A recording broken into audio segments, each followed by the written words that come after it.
es un compañero de viaje muy importante. Al final creo que podemos estar muy orgullosos de lo que representa o el proyecto de Valencia Basket, pero esto no es posible sin empresas como vosotros que apostáis por esto.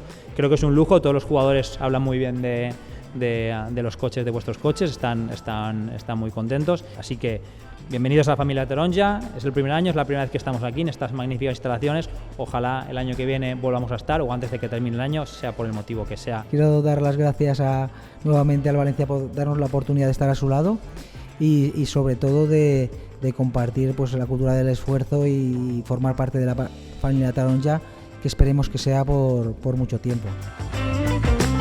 Gracias a todos. Me ha encantado el coche, mí y mi familia.